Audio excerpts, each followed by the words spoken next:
Okay, vitamin C. Now we will see another water soluble vitamin C, water soluble vitamin, that is vitamin C. This is also known as anti-scorbutic vitamin. It is also known as anti-scorbutic vitamin because this prevents the scurvy. It prevents a disease called scurvy. So because it is preventing this scurvy disease, this is called as anti-scorbutic vitamin. So this vitamin is naturally occurring in many plant sources, fruits and vegetables. So this is vitamin C is called as L-ascorbic acid. L-ascorbic acid is nothing but vitamin C. If you see the chemistry of this vitamin C or L-ascorbic acid, this is an enediol of lactone of an acid. Enediol lactone of an acid is nothing but vitamin C. Now properties, if you see, this vitamin C is having a strong reducing property due to the double bonded carbon atoms. This is destroyed during cooking process, and this is heat labile also. This can be destroyed during cooking process, and this is a heat labile.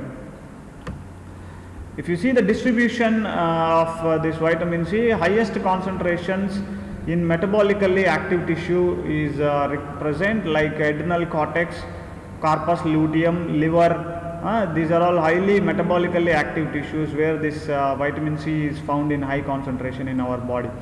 Now sources of vitamin C, if you see, amla, guava, citrus fruits, green leafy vegetables are the good sources of this vitamin C. If you see the required dietary allowance, it is about 75 milligrams per day of vitamin C is required, and in pregnancy and lactation the requirement is more, 100 to 150 milligrams per day of vitamin C is required. Now the citrus fruits like amla, orange, lemon, okay, all these are all good sources of this vitamin C. Both L-ascorbic acid and dehydroascorbic acid have anti-scorbutic activity.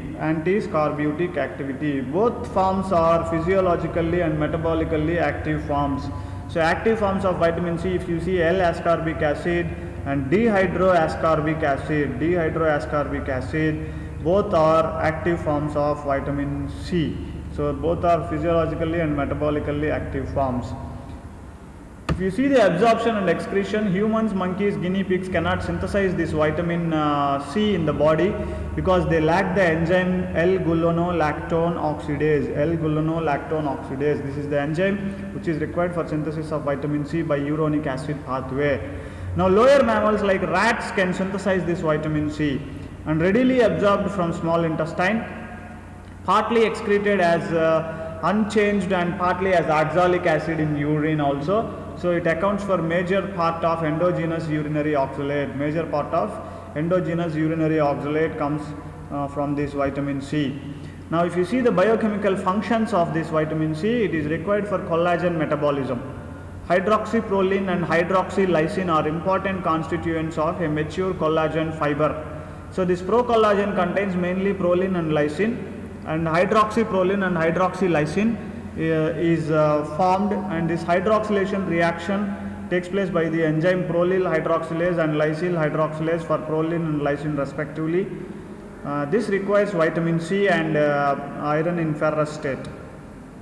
Okay, so this is required for hydroxylation of proline and lysine. So if vitamin C is deficient, what will happen? The collagen is not developed properly. So this collagen is a very important connective substance of the connective tissue, and it forms the ground substance for majority of the tissues in the body. So if poor collagen quality, then leads to the tissue damage also. So then amino acid metabolisms like tryptophan metabolism, if you see, the conversion of tryptophan to 5-hydroxytryptophan takes place by the enzyme tryptophan hydroxylase, requires vitamin C. Tyrosine metabolism, if you see, the conversion of para-hydroxyphenyl pyruvate to homogentisic acid by the enzyme hydroxylase also requires this vitamin C. And catecholamine synthesis, like formation of norepinephrine and epinephrine from dopamine by the enzyme dopamine hydroxylase also requires vitamin C. Then formation of tetrahydrofolate, folic acid. This folic acid vitamin C maintains the folic acid reductase in its active form. So folic acid active form is tetrahydrofolic acid. This tetrahydrofolic acid, in short it is written as THFA. So THFA means tetrahydrofolic acid. This helps in maturation of RBC. So maintenance of active form of folic acid is requires this vitamin C. Okay, so it is very important. And if you see the iron metabolism, this absorption of iron requires this vitamin C, and it requires iron also. Iron should be in ferrous form for its absorption. So ferrous form of iron is readily absorbed. So to convert this ferric iron into ferrous iron, it requires vitamin C. So this is required for the conversion of ferric iron to ferrous iron. So it is absorbed from the intestine. So mobilizing iron from its storage form ferritin also requires this vitamin C. So then since it is involved in the availability of iron in ferrous form, so this helps in the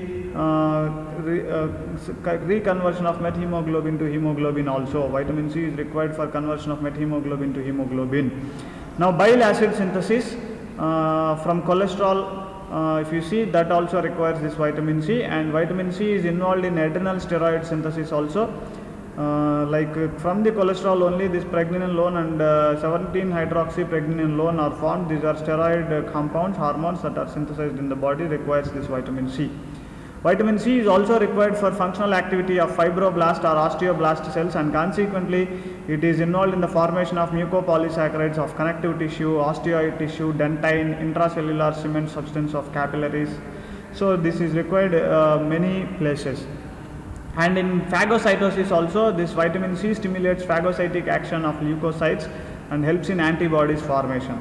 And antioxidant property, if you see, it will prevent the cancer. So vitamin C is a good antioxidant because of its high reducing ability. And deficiency of vitamin C leads to a condition called scurvy. If you see the manifestations of scurvy, the capillaries become fragile, and there is tendency to hemorrhage such as petechiae, and subcutaneous subperiosteal hemorrhage can be seen. And severe cases, internal bleeding like epistaxis also can occur. So there is a bleeding from the capillaries, especially from the gums, can be seen in case of vitamin C deficiency. Collagen abnormal and intracellular cement substance becomes brittle, so capillaries are fragile and bleed even on slight pressure also. So poor dentine formation in children, leading to poor teeth formation, and in severe cases gums become painful, swollen and spongy. Pulp is separated from dentine, and finally tooth is lost. So this is a condition seen in scurvy. And osteoid of bone is also poorly laid, and mineralization of bone is poor. So scorbutic bones are very weak, and they are prone for fractures also. Then subperiosteal bleeding and hemorrhages into the joint cavities occur, leading to painful swelling of joints also. This prevents locomotion of the patient. Basis, if you see, because of low activity of fibroblast cells and osteoblast cells, and formation of mucopolysaccharides of connective tissue is less, so there is a bone and teeth development is very poor. And vitamin D deficiency can lead to anemia. In case of scurvy also we can see this anemia. It is microcytic hypochromic type of anemia, because the basis for anemia in scurvy is there is a loss of blood as hemorrhage is there, and decreased availability of reduced tetrahydrofolic acid. It is required for the maintenance of RBC cells, and decreased iron absorption is also seen. So iron is not there in the body, so impaired synthesis of hemoglobin takes place, which can be a cause for anemia. And accumulation of methemoglobin also takes place, because active hemoglobin is not formed in RBC. As a result, anemia can develop. So poor wound healing is observed in case of deficiency of collagen formation. So vitamin C is required, as you know, collagen formation. This vitamin C is required for collagen formation and maturation. So this poor development of collagen can lead to poor wound healing properties. So this is an image showing that there is a bleeding from the gums. Bleeding from the gums is observed here. You can see simple pressure applying over the gums causes the bleeding,